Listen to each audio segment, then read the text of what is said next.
ఇవాళ జపాన్ కాలమానం ఉదయం 9 గంటలకి చంద్రబాబు నాయుడు గారి సమావేశాలు ప్రారంభమయ్యాయి. మొట్టమొదట ఫ్యూజీ ఎలక్ట్రిక్ తోటి సమావేశం.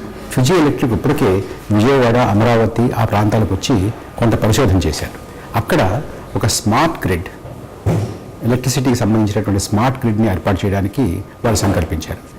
ముఖ్యమంత్రి శ్రీ చంద్రబాబు నాయుడు గారు ఇక్కడ అమరావతిలో ఒక స్మార్ట్ గ్రిడ్, అన్ని పట్టణాల్లోనూ స్మార్ట్ గ్రిడ్ చేసిన తర్వాత మొత్తం అదంతా కూడా రాష్ట్రానికి అంతటికి కూడా వర్తింపజేసేలాగా చేస్తే బాగుంటుందని సలహా ఇచ్చారు. వారు దానికి ఆసక్తి చూపారు, ముందుకు వస్తామని వారు ఇవాళ వాగ్దానం చేశారు. ఆ తర్వాత మిత్సుబిషి తోటి సమావేశం. మిత్సుబిషి ఇప్పటికే అక్కడ సిఎస్ఆర్గా, అట్లాగే ఆంధ్ర యూనివర్సిటీలో జాపనీస్ భాష మీద కొంతవారు అక్కడ ఖర్చు పెట్టి అక్కడ విద్యార్థులకి జపనీస్ భాష నేర్పేటువంటి ఒక సెంటర్ని నెలకొల్పడానికి వారు సంకల్పించారు. అంతేకాకుండా ఆగస్టులో ఎంఎస్ స్వామినాథన్ గారు 90వ జన్మదినోత్సవాన్ని జరపడానికి పెద్ద ఎత్తున సంకల్పించామని ముఖ్యమంత్రి గారు చెప్పారు. అది విజయవాడ ఆ పరిసర ప్రాంతాల్లో పెడితే బాగుంటుంది అని ముఖ్యమంత్రి గారు సూచించారు. మిత్సుబిషి వారు వ్యవసాయ రంగంలోనూ ఇతర రంగాల్లోనూ కూడా పెట్టుబడి పెట్టడానికి వారికి ఉన్నటువంటి పెట్టుబడులకి వారికి కావాల్సినటువంటి సదుపాయాలను కల్పించమని ముఖ్యమంత్రి గారిని కోరారు. తుని దగ్గర ఉన్నటువంటి వారికి ఒక ఫ్యాక్టరీ, ఆ ఫ్యాక్టరీకి కావాల్సినటువంటి అప్రోచ్ రోడ్డుని వేయాల్సిందిగా వారు ముఖ్యమంత్రి గారిని కోరితే 100 రోజుల్లోగా అప్రోచ్ రోడ్ని పూర్తి చేస్తామని ముఖ్యమంత్రి గారు వారికి చెప్పారు. ఇది అయిన తర్వాత మయకావా మ్యానుఫ్యాక్చరింగ్ కంపెనీ వీరు కూడా ముఖ్యమంత్రి గారిని కలిశారు. వీరు ఫిషరీస్ మీద, ఫుడ్ ప్రాసెసింగ్ మీద కాన్సన్ట్రేట్ చేస్తామని చెప్పారు. ఇప్పుడు 30-35% ఫిష్ ప్రొడక్షను, ఫిష్ ప్రాసెసింగ్ని బాగా పెంచాలనేటువంటి సంకల్పంతో ఆంధ్రప్రదేశ్ ప్రభుత్వం ఉందని, వారి దగ్గర ఉన్నటువంటి లేటెస్ట్ టెక్నాలజీని తీసుకొచ్చి ఇక్కడ మన కోస్తా తీరంలో ఉన్నటువంటి ఫిషరీస్ని బాగా అభివృద్ధి చెందేలాగా వారు పెట్టుబడులు పెట్టడానికి ముందుకు రావాలని ముఖ్యమంత్రి గారు కోరారు. వారు ఇప్పుడు ఈ నెలలో ఒక బృందాన్ని, వచ్చే నెలలో మరొక బృందాన్ని పంపించి అక్కడ ఉన్నటువంటి పరిస్థితులన్నింటినీ కూడా అవగాహన చేసుకోవడానికి, అధ్యయనం చేసుకోవడానికి ప్రయత్నం చేస్తామని వారు చెప్పారు. ఇది అయిన తర్వాత యోకోహామా పోర్ట్ ప్రెసిడెంటు, ఆ పోర్ట్లో ఉన్నటువంటి ఉన్నతాధికారులు వచ్చి ముఖ్యమంత్రి గారిని కలిశారు. కృష్ణపట్నం, మచిలీపట్నం, విశాఖపట్నం ఈ 3 పోర్ట్స్ ఇతర పోర్ట్స్లో ముందు ఈ 3 పోర్ట్స్లోనూ వారు ఏ రకంగా సహకరించుకోవడానికి, ఏ రకంగా ఇచ్చిపుచ్చుకునేటువంటి ఒప్పందాలు కుదుర్చుకోవడానికి వీలవుతుందో పరిశోధన చేస్తాము, అధ్యయనం చేస్తాము అని చెప్పారు. అంతేకాకుండా కృష్ణపట్నం పోర్టు గుండా వెడుతున్నటువంటి, ఆ ప్రాంతం గుండా వెడుతున్నటువంటి విశాఖపట్నం చెన్నై ఇండస్ట్రియల్ కారిడార్, అట్లాగే బెంగళూరు చెన్నై ఇండస్ట్రియల్ కారిడార్, ఈ రెండిట్లోనూ వారు ఏ రకంగా భాగస్వాములు కావచ్చు, అక్కడ ఏ రకమైనటువంటి పెట్టుబడులు తీసుకురావచ్చు అనే విషయాల మీద కూడా అధ్యయనం చేస్తామని, త్వరలోనే వారు మరొకసారి భారతదేశము అలాగే ఆంధ్రప్రదేశ్కి వస్తామని వారు చెప్పారు. ఈ నెలలోనే మరొక ప్రతినిధి బృందాన్ని కాకినాడ పోర్టుకి, మచిలీపట్నం కోర్టుకి పంపుతామని ఆ ప్రతినిధి బృందం ముఖ్యమంత్రి గారికి చెప్పారు. గత నెల అంటే జూన్ మాసంలో కాకినాడ వచ్చి అక్కడ ఉన్నటువంటి ఎస్సీజెడ్ని అట్లాగే పోర్టుని కూడా వారు అధ్యయనం చేశామని ముఖ్యమంత్రి గారికి తెలియజేశారు. ఇప్పుడే సుమిటోమో కార్పొరేషన్ వారి ప్రధాన కార్యాలయంలో సుమిటోమో కార్పొరేషన్ చైర్మన్, వారి ఉన్నతాధికారులు ముఖ్యమంత్రి గారికి, మా ప్రతినిధి బృందం అందరికీ విందు ఏర్పాటు చేసింది. ఈ విందు సమావేశంలో ఇదివరకు నవంబర్లో వచ్చినప్పుడు వారితో చేసుకున్నటువంటి ఒప్పందాల యొక్క ప్రగతి ఎలా ఉందో సమీక్ష జరుగుతోంది.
Today is a very exciting day for us, the Chief Minister's delegation to Japan.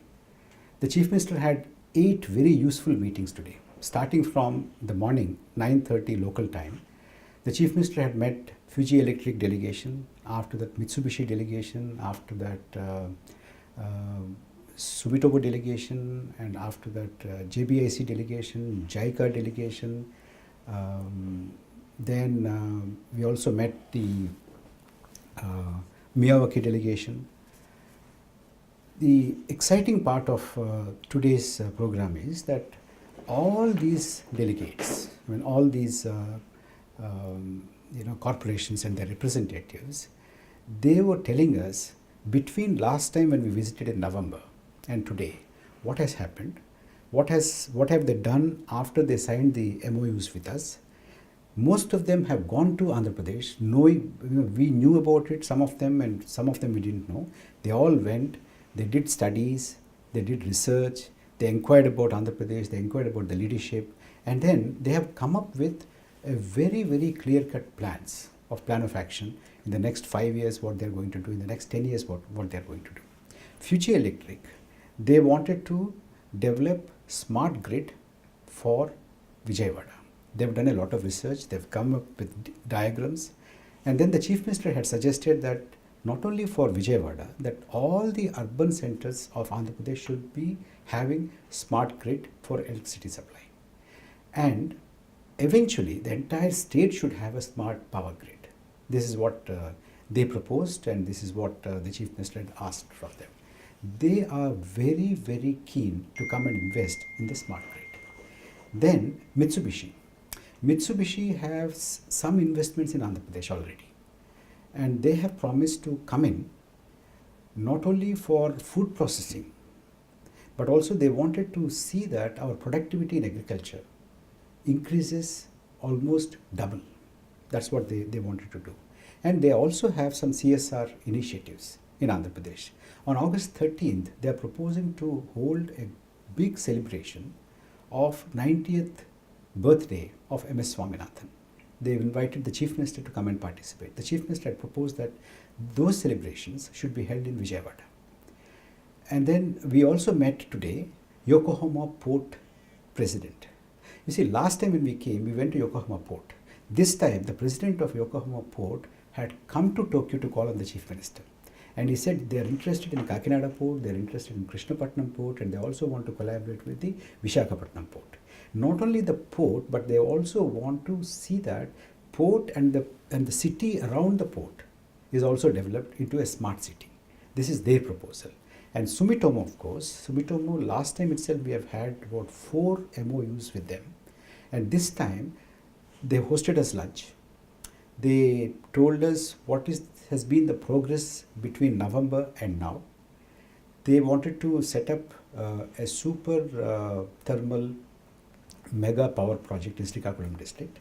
They have come up with financial structuring, they have come up with the plan, and they wanted to first of all start off with 1000 megawatt power project, and after that escalate that into 4000 megawatt power plant. And then we also met the JICA and JBIC. I must tell you, these 2 meetings are very, very exciting.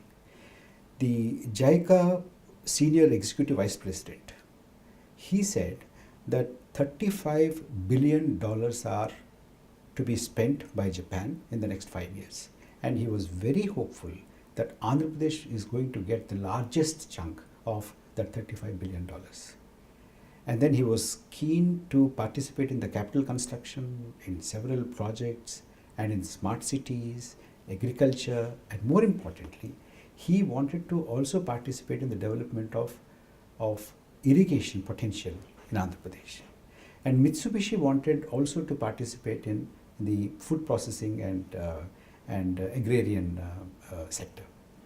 And then we also had a meeting with JBIC, that is the banking sector. They are also very keen to fund not only the Japanese companies who want to invest in Andhra Pradesh, but also the Indian companies who want to invest in Andhra Pradesh in various projects. So all in all, they want to come in and participate in the development of capital. They want to come in and participate in the development of irrigation potential.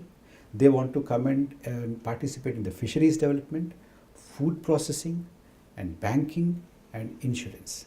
This is a very, very exciting phase of the development of Andhra Pradesh because so much of interest. You see, the JICA Senior Executive Vice President has already also told us that since November, because it seems they conduct some kind of a survey, investor sentiment survey every year. This year's survey had very, very clearly shown a rise in the interest of Japanese investors and Japanese industrialists in India and especially in Andhra Pradesh. That's what the JICA Senior Vice President has told us. So it's a very exciting, and all these people are again coming back to Andhra Pradesh in the next 2 years. Mitsubishi is going to send one delegation this month and another delegation next month. Sumitomo's delegation is going to come again. JICA's Senior Vice President had said that he will visit Andhra Pradesh very shortly. And the Sumitomo is now going for some kind of a restructuring. And in all these, the Chief Minister had proposed that we should have some kind of a institutional mechanism. You know, a couple of people from each corporation from Japanese side and a couple of people from our administration, there should be. And another interesting decision that the Chief Minister had taken today is to appoint Mr. Raman as the representative of Andhra Pradesh to follow up with all the Japanese companies. He'll be spending some time here. He's been here for the last 15 years. He'll be spending some time here and he'll be spending some time in Andhra Pradesh and be settling between these two and pursue and follow up all the investment proposals that have come from Japan till now. And tomorrow is going to be another exciting day because tomorrow the Chief Minister and the delegation is going to meet three very, very powerful political people, political leaders of Japan. We are going to meet Metis Minister of Economy, Trade and Industry. We're going to also meet the Minister who looks after the land and the related subjects. And we're also going to meet the Chief Cabinet Secretary, who's a political appointee of the Prime Minister tomorrow. ఈరోజు ముఖ్యమంత్రి గారి నాయకత్వంలోని ప్రతినిధి బృందం 8 సమావేశాల్లో పాల్గొంది. ఈ 8 కూడా చాలా ప్రయోజనకరంగా జరిగాయి. పొద్దున్న 9:30కి మొదలుపెట్టిన సమావేశాలు. ఈ 9 దగ్గర నుంచి ముందు ఫ్యూజీ ఎలక్ట్రిక్, తర్వాత మిత్సుబిషి, తర్వాత యోకోహామా పోర్ట్ వారు వచ్చారు, తర్వాత జేబీఐసి, తర్వాత జైకా, తర్వాత సుమిటోమో, వీరందరినీ కలుస్తూ సాయంత్రం వరకు సమావేశాలు నిర్వహించాం. సాయంత్రం భారత రాయబారి వారి ఇంట్లో విందు ఏర్పాటు చేశారు. ఆ విందులో కూడా పొద్దునుంచి కలిసినటువంటి వారు, ఆ తర్వాత జపాన్ పారిశ్రామిక రంగంలో చాలా పెద్దవారైనటువంటి వారు కూడా చాలామంది పాల్గొన్నారు. వారందరూ కూడా ఆంధ్రప్రదేశ్ మీద చాలా చాలా చాలా ఎక్కువ ఆసక్తిని కనపరిచారు. ఫ్యూజీ ఎలక్ట్రిక్ ఆంధ్రప్రదేశ్లో విజయవాడలో వాళ్ళ ఇప్పటికే విజయవాడ వెళ్ళారు, అక్కడ పరిశోధన చేశారు. అక్కడ ఉన్నటువంటి ఆ పట్టణానికి కావాల్సినటువంటి smart grid, power smart grid, దీన్ని ఏర్పాటు చేయడానికి వారు ప్రణాళికను సిద్ధం చేశారు. ముఖ్యమంత్రి గారు ఏమన్నారంటే కేవలం విజయవాడకే కాదు, మన రాజధానికి అమరావతికి, అలాగే ఆంధ్రప్రదేశ్లో ఉన్నటువంటి అన్ని పట్టణాలకి మనం స్మార్ట్ పవర్ గ్రిడ్ని పెట్టాలి అన్నారు. అంతేకాకుండా ఇక రాను రాను మొత్తం ఆంధ్రప్రదేశ్ అంతా కూడా స్మార్ట్ పవర్ గ్రిడ్ని తీర్చిదిద్దాలి, దానికి మీరు ప్రణాళికలు సిద్ధం చేయండి అని ఫిజీతో చెప్పారు. ఫిజీ ఎలక్ట్రిక్ కార్పొరేషన్ తోటి. ఫిజీ ఎలక్ట్రిక్ కార్పొరేషన్ విద్యుత్ రంగంలో చాలా పెద్దదైనటువంటి సంస్థ అది అయిపోయిన తర్వాత మిత్సుబిషి ఇప్పటికే కొంత పెట్టుబడులు ఆంధ్రప్రదేశ్ రాష్ట్రంలో ఉన్నాయి. ఇక ముందు చాలా పెద్ద ఎత్తున పెట్టుబడులు తీసుకురావడానికి మేము సంకల్పించామనేటువంటి మాట చెప్పారు. అంతేకాకుండా CSR activity, corporate social responsibility activity కూడా ఆంధ్రప్రదేశ్లో మొదలుపెట్టారు. విశాఖపట్నంలోని ఆంధ్ర యూనివర్సిటీలో జాపనీస్ భాషని బోధించడానికి అక్కడ ఒక సెంటర్ని నెలకొల్పడానికి కూడా వారు కొంత పెట్టుబడిని పెడతాము, కొంత మూలధనాన్ని సమకూరుస్తామనేటువంటి మాట కూడా ముఖ్యమంత్రి గారితో చెప్పారు. అంతేకాకుండా మిత్సుబిషి మన వ్యవసాయ రంగంలో ఉన్నటువంటి ఉత్పాదకతని బాగా పెంచేలాగా, అంటే ఇప్పుడున్న దానికన్నా దాన్ని రెండింతలు చేసేటటువంటి ప్రయత్నం మేము చేస్తాము. దానికి కావాల్సినటువంటి సహాయ సహకారాలని, ముఖ్యంగా సాంకేతిక పరంగా ఉన్నటువంటి సహాయ సహకారాలని అందజేస్తామని చెప్పారు. అది అయిపోయిన తర్వాత సుమిటోమో మేము మొన్న వచ్చినప్పుడు నవంబర్లో వచ్చినప్పుడు సుమిటోమో తోటి మనం 4 ఒప్పందాల మీద సంతకాలు చేసుకున్నాం. ఆ 4 ఒప్పందాల మీద సంతకాలు చేసుకున్న తర్వాత అప్పటి నుంచి ఇప్పటి వరకు జరిగినటువంటి ప్రగతి ఏమిటని సుమిటోమో వారే మనకి చెప్పారు. అంతేకాకుండా మనం ఇవాళ కలిసిన వాళ్ళందరూ కూడా మొత్తం అందరినీ ఇంచుమించుగా నవంబర్లో వచ్చినప్పుడు మనం కలిసాం. నవంబర్లో కలిసినప్పుడు సుమిటోమో కానీ, మిత్సుబిషి కానీ, ఫ్యూజీ కానీ, తర్వాత యోకోహమా పోర్ట్ కానీ, వీరందరూ కూడా అప్పటికి ఇప్పటికీ మేము గతంలో వచ్చిన తర్వాత మేము మాట్లాడుకున్న తర్వాత ఆ మాట్లాడుకున్నప్పుడు వారు ఇచ్చినటువంటి కమిట్మెంట్స్ ఏమున్నాయో ఆ కమిట్మెంట్స్ని ఇప్పటివరకు వారు ఏ కార్యరూపం దాల్చారు, ఎంతవరకు తీసుకొచ్చారు, ఎక్కడెక్కడ ఏమి చేశారు, వాళ్ళు అమలు చేస్తున్నటువంటి ప్రణాళికలు ఏంటి, లేదు అధ్యయనం చేసినటువంటిది ఏంటి, ఇవన్నీ కూడా చాలా స్పష్టంగా మాకు ఇంచుమించుగా ఒక రిపోర్ట్ ఇచ్చినట్టుగా చెప్పారు. ఇది కాకుండా ఇవాళ మరొక 2 చాలా ముఖ్యమైనటువంటి సమావేశాలు జరిగాయి. ఒకటి జైకా, రెండోది జేబీఐసి. ఈ 2 కూడా పెద్ద ఎత్తున ప్రపంచవ్యాప్తంగా పెట్టుబడులు పెట్టేటటువంటి సంస్థలు, జపాన్ దగ్గర నుంచి, జపాన్ దేశం నుంచి ప్రభుత్వ సహకారంతో పెట్టుబడులు పెట్టేటువంటి సంస్థలు. అంతేకాకుండా వీరు భారతదేశంలోనూ, ఆంధ్రప్రదేశ్లోనూ, ఇక్కడ జపాన్లోనూ ఉన్నటువంటి ప్రైవేటు సంస్థలకు కూడా డబ్బిచ్చి అప్పుగానో లేకపోతే గ్రాంట్గానో ఇచ్చి మన దేశంలోనూ మన రాష్ట్రంలోనూ పెట్టుబడులు పెట్టడానికి ప్రోత్సహిస్తాయి. వీరిద్దరూ కూడా భారతదేశంలో ఇవాళ రాజకీయ వాతావరణం బాగుంది, ముఖ్యంగా ఆంధ్రప్రదేశ్లో మరీ బాగుంది. అంచేత మేమందరం కూడా ఇక్కడ ఉన్నటువంటి వ్యాపార సంస్థల్ని అట్లాగే పారిశ్రామిక సంస్థల్ని ఆంధ్రప్రదేశ్లో పెట్టుబడులు పెట్టడానికి మేము ప్రోత్సహిస్తామనేటువంటి మాట చాలా స్పష్టంగా చంద్రబాబు నాయుడు గారికి చెప్పారు. వారు ఏమన్నారంటే, ముఖ్యంగా జైకా ఏముందంటే, వారు నవంబర్ డిసెంబర్లో ఇక్కడ జపాన్లో ఉన్నటువంటి పెట్టుబడిదారులు, జపాన్లో ఉన్నటువంటి పారిశ్రామికవేత్తలు, జపాన్లో ఉన్నటువంటి వాణిజ్యవేత్తలు వాళ్ళతోటి ఒక సర్వే చేసిన వాళ్ళలో భారతదేశంలో పెట్టుబడి పెట్టాలి, ఆంధ్రప్రదేశ్లో పెట్టుబడులు పెట్టాలి అనేటటువంటి ఆసక్తి క్రమక్రమంగా పెరుగుతోంది అనేటువంటి మాట చెప్పారు. $35 బిలియన్ మన ఆ మధ్య ప్రధానమంత్రి నరేంద్ర మోడీ గారు టోక్యో వచ్చినప్పుడు, జపాన్ వచ్చినప్పుడు ఇద్దరు ప్రధానమంత్రికి కుదిరినటువంటి ఒప్పందం ప్రకారం $35 బిలియన్ భారతదేశంలో పెట్టుబడులు పెట్టడానికి జపాన్ ఆసక్తి చూపించింది. ఆ $35 బిలియన్ ఎక్కువ భాగం, సింహభాగం ఆంధ్రప్రదేశ్కి వచ్చేటటువంటి అవకాశం ఉంది, మేము ఆ రకంగా ప్రోత్సహిస్తున్నాం అనేటువంటి మాట జైకా సీనియర్ ఎగ్జిక్యూటివ్ డైరెక్టర్ స్వయంగా చెప్పారు చంద్రబాబు నాయుడు గారితో, మా అందరితోటి, మా డెలిగేషన్ తోటి.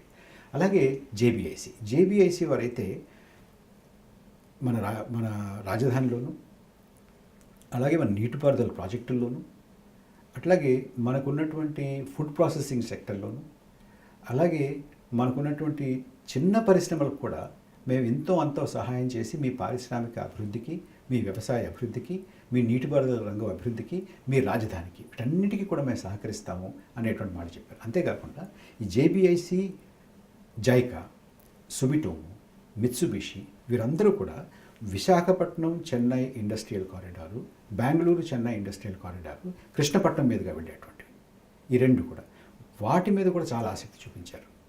యోకోహామా పోర్టుకి మేము నవంబర్లో వచ్చినప్పుడు వెళ్ళాం. చంద్రబాబు నాయుడు నాయకత్వంలో మేము అందరూ అక్కడికి వెళ్ళాం.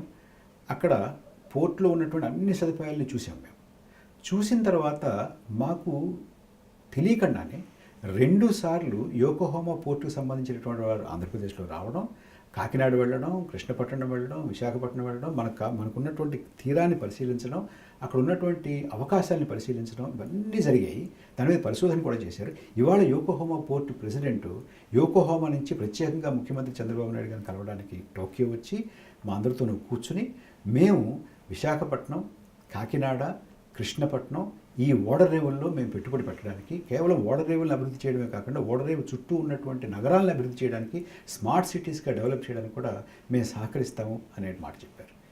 ఇవన్నీ కూడా ఇవాళ అంటే ఆంధ్రప్రదేశ్ పట్ల జపాన్లో ఇదివరకు అసలు తెలిసేది కాదేమో, నవంబర్లో మేము వచ్చిన తర్వాత వచ్చి ఇక్కడ చంద్రబాబు నాయుడు గారు చాలా ఇన్వెస్టర్స్ సమావేశాల్లో ప్రసంగించి వెళ్ళిన తర్వాత, ప్రజెంటేషన్స్ ఇచ్చిన తర్వాత, ఇక్కడ అందరినీ కలిసిన తర్వాత ఇదేదో ఆంధ్రప్రదేశ్ రాష్ట్రం కొత్త రాష్ట్రం, ఇక్కడ పెట్టుబడులకి చాలా అవకాశాలు ఉన్నాయి అనేటువంటి ఒక చైతన్యం వచ్చింది. చైతన్యం వచ్చి ఇవాళకి నవంబర్ నుంచి ఇవాళకి ఒక పెద్ద చర్చ మొదలైంది. జపాన్లో ఆంధ్రప్రదేశ్ గురించి ఒక చర్చ, ఆంధ్రప్రదేశ్లో రాజధాని గురించి ఒక చర్చ, ఆంధ్రప్రదేశ్లో పారిశ్రామిక ప్రగతి గురించి ఒక చర్చ, పెట్టుబడుల అవకాశం గురించి ఒక చర్చ, స్మార్ట్ సిటీస్ గురించి ఒక చర్చ, పవర్ ప్రాజెక్టుల మీద ఒక చర్చ, ఓడరేవుల మీద ఒక చర్చ, విమానాశ్రయాల మీద ఒక చర్చ, పెద్ద చర్చ జరుగుతోంది. ఇదంతా కూడా చాలామంది వీళ్ళందరూ కూడా ఆసక్తి చూపించి మేము ఆంధ్రప్రదేశ్కి వచ్చి పెట్టుబడులు పెడతాము అనేటువంటి మాట చెప్తున్నారు. జేబీఐసి ఆసక్తిగా ఉంది, జైకా ఆసక్తిగా ఉంది, సుమిటోమా ఆసక్తిగా ఉంది, మిత్సుబిషి ఆసక్తిగా ఉంది, అట్లాగే ఫుజీ ఆసక్తిగా ఉంది, యోకోహామా పోర్ట్ ఆసక్తిగా ఉన్నారు. వీళ్ళందరూ కూడా ఇవాళ చాలా ఆసక్తి చూపించారు. ఇక ఈ పెట్టుబడులన్నీ కూడా కార్యరూపం దాల్చేటటువంటి సమయం చాలా తొందరగా వస్తుందనేటువంటి భావం మా అందరికీ కలిగింది. మరొక ముఖ్యమైనటువంటి విషయం ఇవాళ ఏంటంటే, ఆంధ్రప్రదేశ్కి సంబంధించి ఒక జపాన్ డెస్క్ అని మనం అనుకున్నాం. ఆ జపాన్ డెస్క్కి రామన్ అనేటువంటి తెలుగువారి ఇక్కడ 15 సంవత్సరాల నుంచి ఉంటున్నటువంటి రామన్ని ఇక్కడ దానికి నియోగించారు చంద్రబాబు నాయుడు గారు, ముఖ్యమంత్రి గారు. ఆయన ఇక్కడ కొన్నాళ్ళు, హైదరాబాద్లో ఆంధ్రప్రదేశ్లో కొన్నాళ్ళు ఉంటారు, ఇక్కడ అక్కడ తిరుగుతూ ఉంటారు. ఇవాళ మనకు వచ్చినటువంటి వారు, ఇక ముందు వచ్చేటువంటి వారు వీరందరినీ ఫాలో అప్ చేసి వాళ్ళ ప్రాజెక్టులు తీసుకొచ్చి ఇక్కడ మనకు ఉన్నటువంటి క్లియరెన్సెస్ ఏమిటి, ఏం చేయాలి, భారత ప్రభుత్వం నుంచి ఏం కావాలి, ఆంధ్రప్రదేశ్ ప్రభుత్వం నుంచి ఏం కావాలి, ఆ క్లియరెన్సెస్ అన్నీ ఇప్పించి మళ్ళీ వీళ్ళ దగ్గరికి వచ్చి ఆంధ్రప్రదేశ్లో ఈ రకమైనటువంటి అవకాశాలు ఉన్నాయని వారికి చెప్పి, అంటే ఆంధ్రప్రదేశ్ సంబంధించినటువంటి ఈ జపాన్కి సంబంధించినటువంటి ఈ రెండు దేశాలకి, మన రాష్ట్రానికి ఈ దేశానికి సంబంధించినటువంటి పెట్టుబడులు, దేశానికి సంబంధించినటువంటి వాణిజ్యపరమైనటువంటి సంబంధాలు, వీటన్నిటిని కూడా దగ్గరుండి చూసుకోవడానికి వారిని వాళ్ళ చంద్రబాబు నాయుడు గారు నియోగించారు. రేపు మరికొన్ని చాలా ముఖ్యమైనటువంటి సమావేశాలు ఉన్నాయి. ముఖ్యంగా ముగ్గురు జపాన్ రాజకీయ రంగంలో, జపాన్ ప్రభుత్వంలో చాలా ముఖ్యమైనటువంటి భూమికని పోషించేటటువంటి వారితోటి ముఖ్యమంత్రి చంద్రబాబు నాయుడు గారు సమావేశం కాబోతున్నారు. ఒకటి మెటి మంత్రి గారు, అంటే ministry of economy, trade and industry. Japan ప్రభుత్వంలో చాలా ప్రభావవంతమైనటువంటి పాత్ర పోషించేటటువంటి మంత్రిత్వ శాఖ. అంటే విదేశాలలో పెట్టుబడులు, విదేశాలలో పరిశ్రమలు స్థాపించడం, విదేశాలతోటి వాణిజ్యపరమైనటువంటి సంబంధాలు నెరిపేటటువంటి దాంట్లో చాలా ప్రముఖమైనటువంటి, చాలా ముఖ్యమైనటువంటి పాత్ర పోషించేటటువంటి మంత్రిత్వ శాఖ అది. ఆ మంత్రి గారిని కలుస్తున్నారు. అలాగే చీఫ్ క్యాబినెట్ సెక్రటరీ అంటారు. చీఫ్ క్యాబినెట్ సెక్రటరీ ఇక్కడ రాజకీయపరమైనటువంటి వ్యక్తి చీఫ్ క్యాబినెట్ సెక్రటరీగా ఉంటారు జపాన్ ప్రభుత్వంలో. అంటే ప్రధానమంత్రి తర్వాత వారే, ప్రధానమంత్రికి అత్యంత విశ్వాసపాత్రుడైనటువంటి వ్యక్తి చీఫ్ క్యాబినెట్ సెక్రటరీగా నియుక్తులవుతారు. చీఫ్ క్యాబినెట్ సెక్రటరీ తోటి రేపు సమావేశం ఉంది. అలాగే జపాన్లో మినిస్ట్రీ ఆఫ్ ల్యాండ్, అంటే మొత్తం ఇక్కడ ఉన్నటువంటి భూమి యొక్క వినియోగం, వీటన్నిటి మీద ఆధిపత్యం ఉన్నటువంటి, అధికారం ఉన్నటువంటి మంత్రిత్వ శాఖ, ఆ మంత్రి గారు, ఆయన కూడా చాలా జపాన్ రాజకీయాల్లో చాలా ప్రముఖమైనటువంటి వ్యక్తి. ఈ ముగ్గురు ప్రముఖమైనటువంటి రాజకీయవేత్తలతో రేపు ముఖ్యమంత్రి చంద్రబాబు నాయుడు గారి సమావేశాలు ఉన్నాయి. అంటే దీంతో ఏమవుతుందంటే, ఆంధ్రప్రదేశ్ రాష్ట్రానికి ఇక్కడ నుంచి ఉన్న ప్రైవేట్ సెక్టర్ కానీ, పబ్లిక్ రంగంలో ఉన్నటువంటి జైకా కానీ, జేబీఐసి కానీ, వారు రచించేటటువంటి వ్యూహాలు, వారు వేసుకునేటటువంటి ప్రణాళికలు, వీటన్నిటికీ కూడా ప్రభుత్వం యొక్క అనుమతులు కావాలి.